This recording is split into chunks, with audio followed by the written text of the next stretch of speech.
Hello and welcome back to the Property Roundup here on iPropertyRadio with myself, Katie Tallon. Today I'm delighted to be joined by Genevieve McGuirk, Head of Operations with the Institute of Professional Auctioneers and Valuers, or IPAV as it's better known across Ireland, representing more than 1,500 auctioneers and valuers right across the country. Genevieve, you're very welcome. Thank you for joining me today. Thank you for having me, Carl. I really appreciate you inviting me on today. Well, I'm so excited to be. I'm always happy to chat to you, but today I'm very excited to be welcoming you to the judging panel for the Business Post National Property Awards 2025. So we're so excited that you're going to be joining the judging panel. Yeah, I'm delighted. I'm delighted to be asked. I have to say it's a huge honour to be asked, and I'm really excited about reviewing the submissions. And I believe we're closing this Wednesday, so I'm really looking forward to reading the submissions this weekend.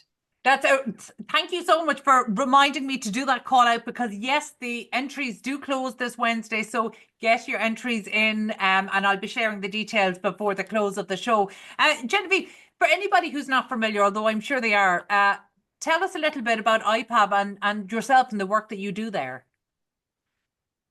Okay. I am head of operations in IPAV. So I've been in the property industry for about 18 years in total, 10 years in IPAV. So it's a very, very diverse role.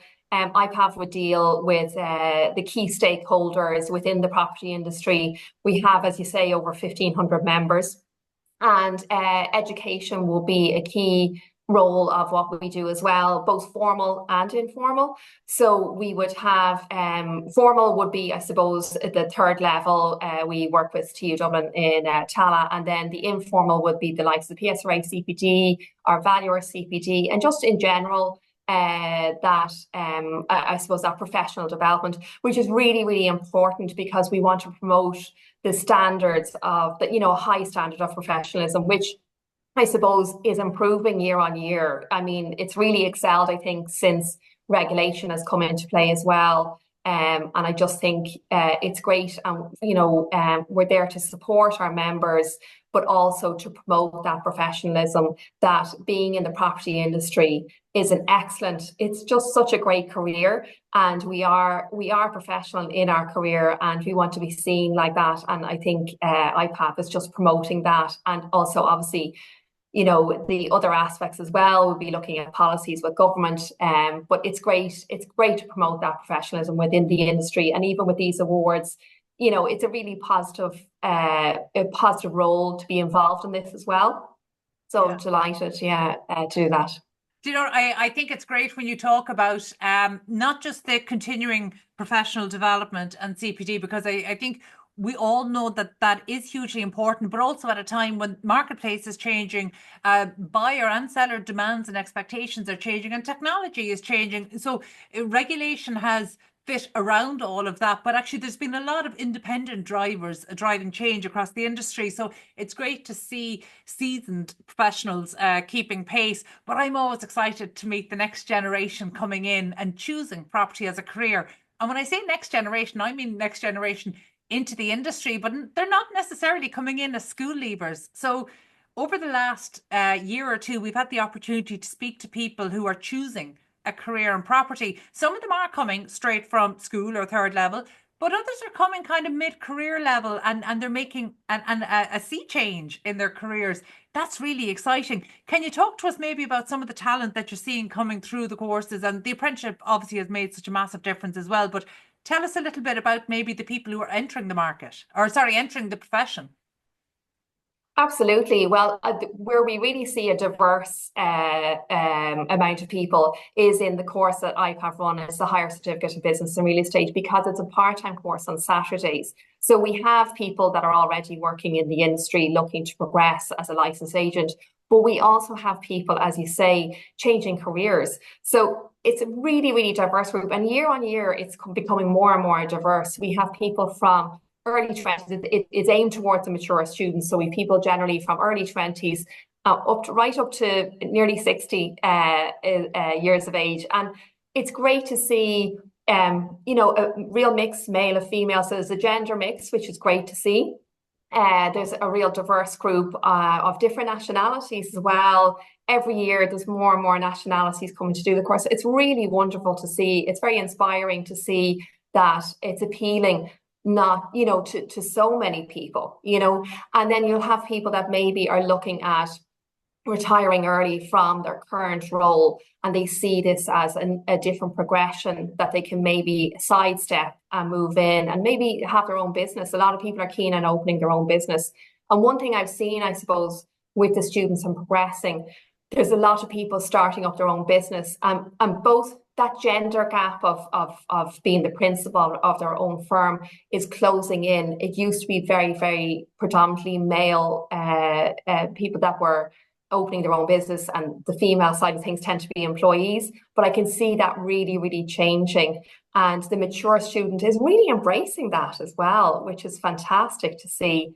So it's definitely year on year, I'm seeing more and more change. It's really, really great to see that, Well, I'm delighted to hear that, because that means I will hopefully no longer hear the expression girls in the office. Because if I to be honest now, I don't hear it that often anymore, probably more in construction than in property.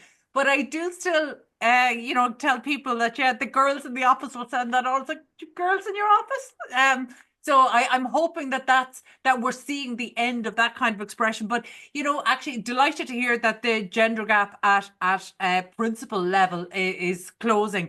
But that doesn't surprise me at all, because actually I think estate agents and auctioneers by their nature tend to be entrepreneurial, even if they're working for somebody else. And so actually, I think that entrepreneurial drive is there. It's actually part of the business. And in fact, if anything, I'm really happy to hear that regulation hasn't driven that side of it out. So actually, we're still seeing that entrepreneurial drive, because that's the drive that will push for innovation, for new methods of delivery, embracing technology, really transforming the industry so it keeps pace with what buyers and sellers of the future want. So yes, delighted to hear that.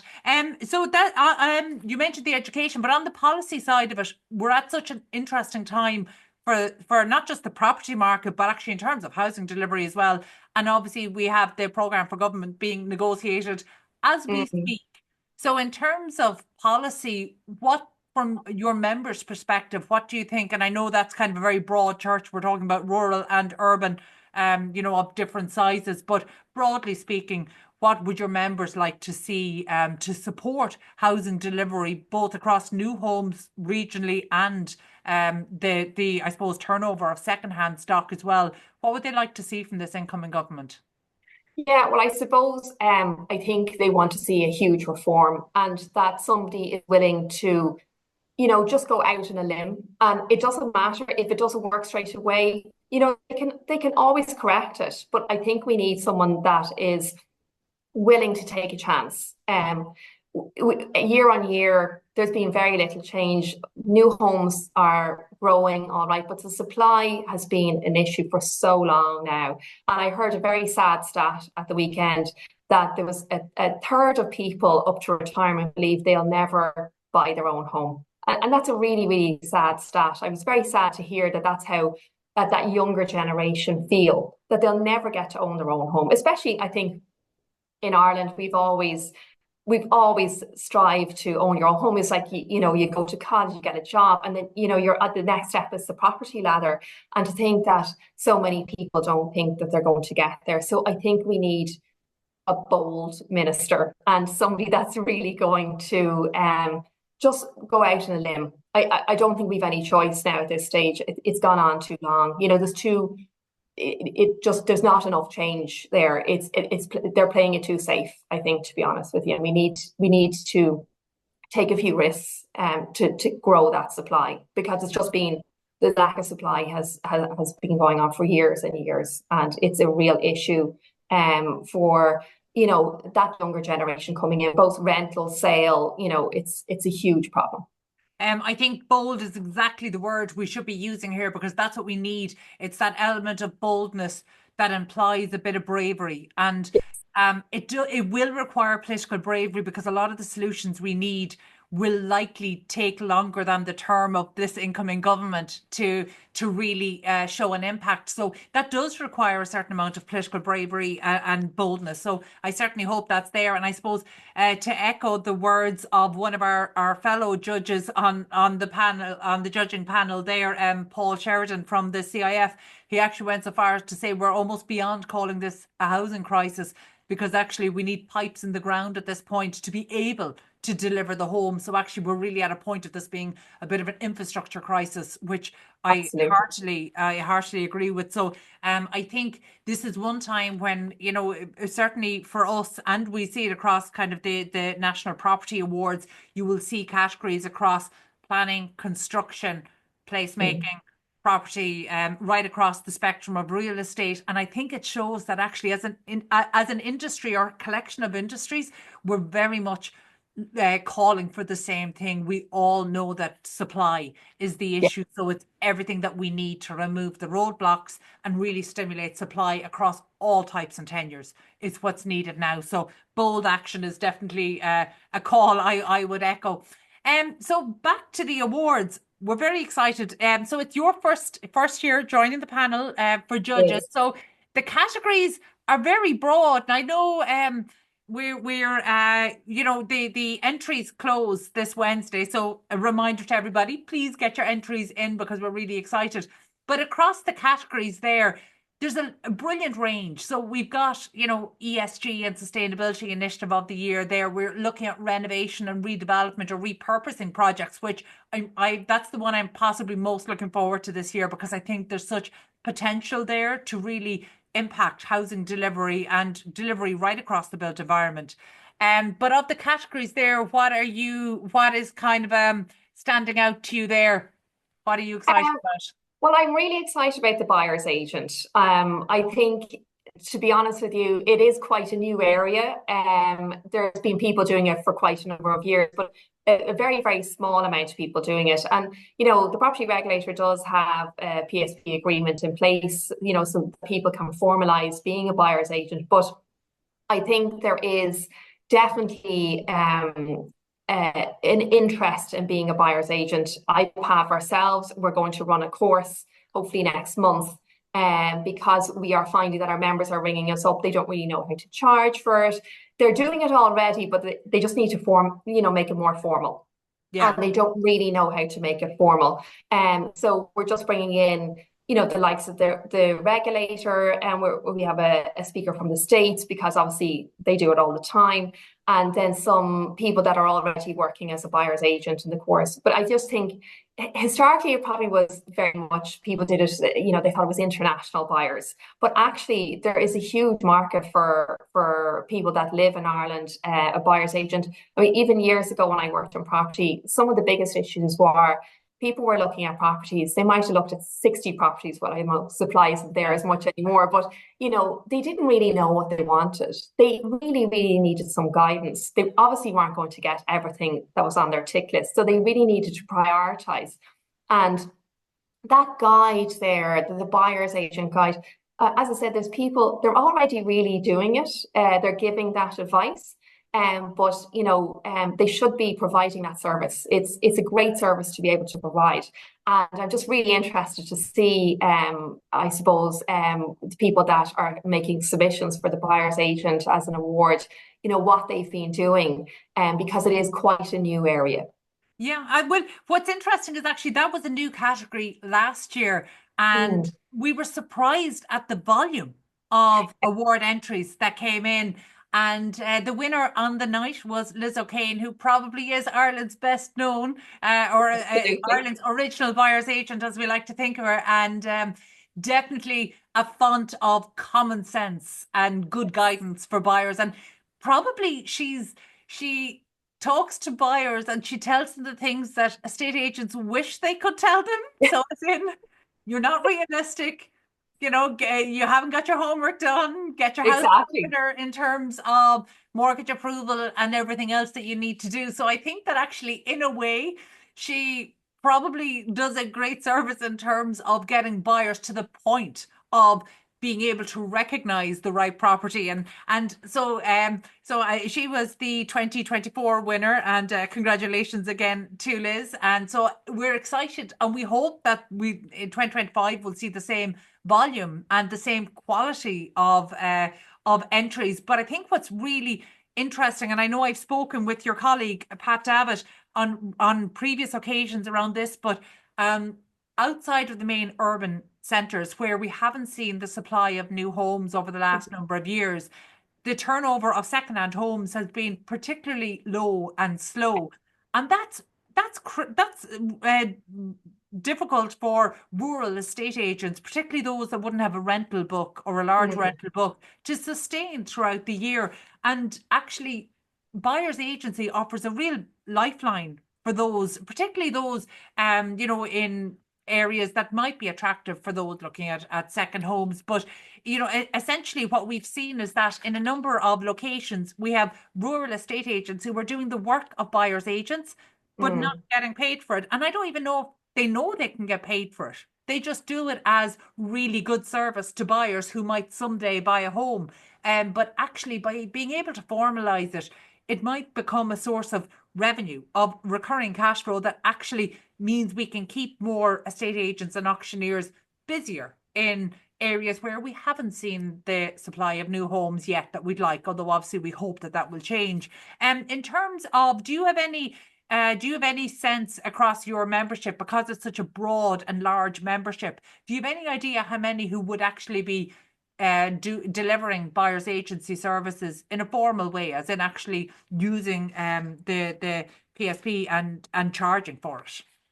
Yeah, so I suppose we've definitely seen an upsurge in the last year. There's no doubt about it. There's been a few agents that I've been speaking to that I wasn't aware that they were acting as a buyer's agent, but it's only because they're only doing it recently. Right. I wouldn't have an actual figure of how many are doing it at the moment, but we've definitely seen people upskilling and becoming a buyer's agent. And as I said, the inquiries are coming in.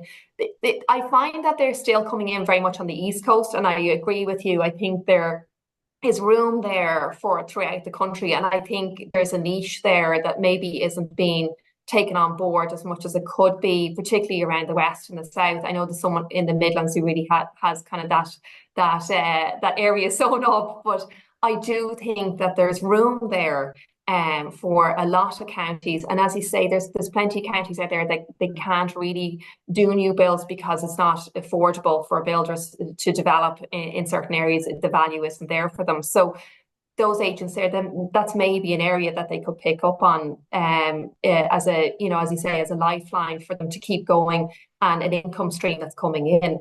Yeah. And as I said, the fact that the regulator already has agreements in place, all the documentation is there. They just need to know how to provide that service, and which, as you say, they're already more or less doing it anyway. It's just to formalize it, and just have a policy in place and how they do that. But they are 50% of the way there, I would say, at this stage.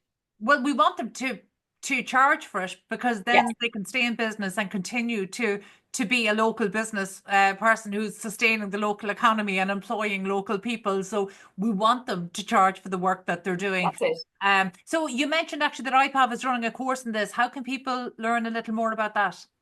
Yeah, we're hoping to launch some information on that probably in the next week. So it'll be on the IPAV website under our news. It'll be in our newsletter in February, which is the first Friday of the month. And we'll also be emailing members about it as well.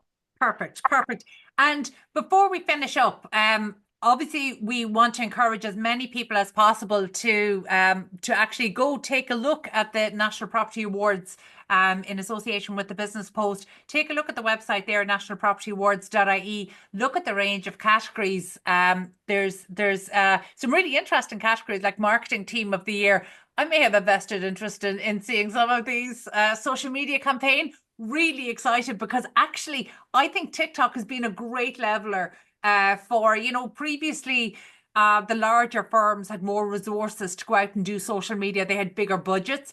TikTok has been a great leveler in terms of rural agents, 1- and 2-person operations. They're able to go out with their phone, shoot on TikTok, and you can have tens of thousands of views on your video before you even get back to the office. So I actually can't wait to see what comes in for social media campaign of the year. That's kind of a big one. And similarly with kind of placemaking and obviously prop tech, because we want to see we've 2 prop techs this year. We've got Prop Tech Award of the Year and the Emerging Prop Tech of the Year. So that's where we get to hear about maybe some of the exciting innovations that are coming down the track, ones that will make your members' lives easier, hopefully. But in terms of the Irish Agency of the Year, this is the one, Genevieve, that we would expect to see many of your members hopefully vie for that title of Irish Agency of the Year. Have you any advice for people who are thinking of submitting an entry before Wednesday? Yeah, well, I would say if you have any doubts, don't. You've nothing to lose by putting in your application form. At the end of the day, even by applying, you're reflecting on your business practice.